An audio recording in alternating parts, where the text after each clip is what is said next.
আসসালামু আলাইকুম ওয়া রাহমাতুল্লাহি ওয়া বারাকাতুহু। নাহমাদুহু ওয়া নুসাল্লি আলা রাসূলিল কারীম, আম্মা বাদ। আউযু বিল্লাহি মিনাশ শাইতানির রাজীম। বিসমিল্লাহির রহমানির রহিম। ওয়া মা খালাকাতুল জিন্না ওয়াল ইনসা ইল্লা লিয়াবুদুন। আলহামদুলিল্লাহ, সমস্ত প্রশংসা সেই মহান আল্লাহ সুবহানাহু ওয়া তাআলার দরবারে, যে আল্লাহ সুবহানাহু ওয়া তাআলা আমাদেরকে বড় ভালোবেসে পবিত্র শবে বরাতের রাতে আমাদের ইবাদত বন্দেগী করার উদ্দেশ্য নিয়ে একত্রিত করেছে এবং আমাদের পবিত্র এশার নামাজ পড়ে কবর জিয়ারত করা হয়েছে। কবর জিয়ারত করার সাথে সাথে এখন কোরআন তেলাওয়াত হয়েছে এবং দোয়াখার হয়েছে, এবং দোয়াখার হয়ে যাওয়ার পরে আমরা এখন কিছু আল্লাহ রসুলের কথা বলা বা শোনার জন্য বসে আছি। আমরা এখনই খুব গুরুত্বপূর্ণ একটা কথা আলোচনা করব। একটাই আমি আমলের কথা বলবো, সেই আমলটা যদি আমরা জীবনের মধ্যে আনতে পারি আমাদের জীবন কামিয়াব হয়ে যাবে। আমরা সব দিকে ঘোরা একদিক ধরেছি যে আমলটার কথা যাচ্ছিলাম, সেই আমলটা হলো আজকের রাত্রে সবচেয়ে গুরুত্বপূর্ণ আমল হলো নিজের মোবাইলকে ত্যাগ করা। কেন?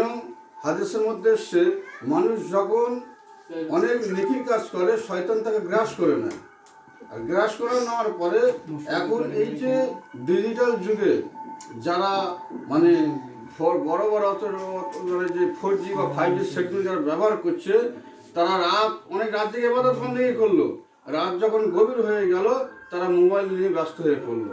কেউ গেমে ব্যস্ত হয়ে গেছে, বা কেউ মানে অনলাইনে ঢুকে অনেক রকম খারাপ খারাপ নোংরা ভিডিও, এই জিনিসগুলো।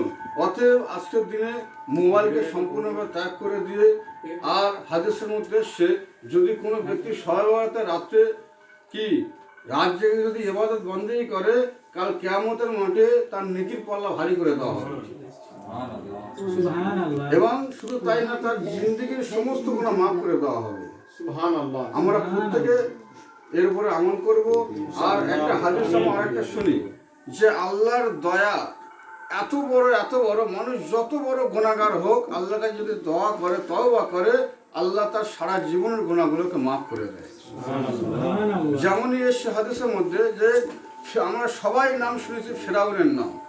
ফেরাউন এত বড় মানে শয়তান ছিল, এত বড় আল্লাহ দ্রোহী ছিল, আল্লাহ দুশমন ছিল, সে নিজেকে আল্লাহ বলে দাবি করতো যে আমি আল্লাহ।